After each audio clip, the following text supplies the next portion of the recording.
বাংলাদেশিদের জন্য ভারতীয় ভিসায় শীঘ্রই ইতিবাচক পরিবর্তনের আশা পররাষ্ট্রমন্ত্রীর।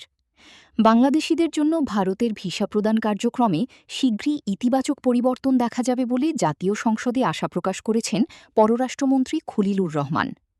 আজ মঙ্গলবার জাতীয় সংসদে কিশোরগঞ্জ ৫ আসনের স্বতন্ত্র সংসদ সদস্য শেখ মুজিবুর রহমানের এক লিখিত প্রশ্নের জবাবে পররাষ্ট্রমন্ত্রী খলিলুর রহমান এই আশার কথা বলেন। এর আগে বেলা ৩টায় স্পিকার হাফিজউদ্দিন আহমেদের সভাপতিত্বে সংসদের অধিবেশন শুরু হয়। দিনের কার্যসূচি অনুযায়ী মৌখিক উত্তরের জন্য প্রশ্ন টেবিলে উত্থাপিত হয়।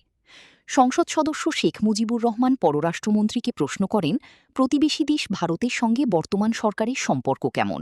বিদ্যমান সম্পর্ক উন্নয়নে সরকারের কোনো উদ্যোগ আছে কিনা? ভারত সরকার বাংলাদেশিদের জন্য ভ্রমণ বা ব্যবসায়িক ভিসা প্রদান বন্ধ রেখেছে কিনা? ভারতের ভিসা প্রাপ্তি সহজতর করার জন্য সরকার কোনো উদ্যোগ গ্রহণ করেছে কিনা? জবাবে পররাষ্ট্রমন্ত্রী বাংলাদেশিদের জন্য ভারতের ভিসা প্রদান কার্যক্রমে শীঘ্রই ইতিবাচক পরিবর্তন দেখা যাবে বলে আশা প্রকাশ করেন। এই প্রসঙ্গে খলিলুর রহমান তার সাম্প্রতিক ভারত সফরের কথা উল্লেখ করেন।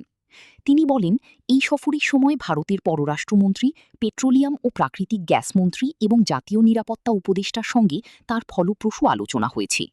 বাংলাদেশি নাগরিকদের জন্য ভিসা প্রদান স্বাভাবিক করার জন্য ভারতকে আহ্বান জানানো হয়েছে। আশা করা যাচ্ছে শীঘ্রই এ বিষয়ে ইতিবাচক পরিবর্তন দেখা যাবে। পররাষ্ট্রমন্ত্রী আরও বলেন, বর্তমান সরকার দায়িত্ব নেওয়ার পর থেকে ভারতের সঙ্গে সার্বভৌম সমতা, ন্যায্যতা, পারস্পরিক সম্মান, আস্থা ও জাতীয় স্বার্থের ভিত্তিতে সম্পর্ক এগিয়ে নিয়ে যাওয়ার উদ্যোগ নিয়েছে।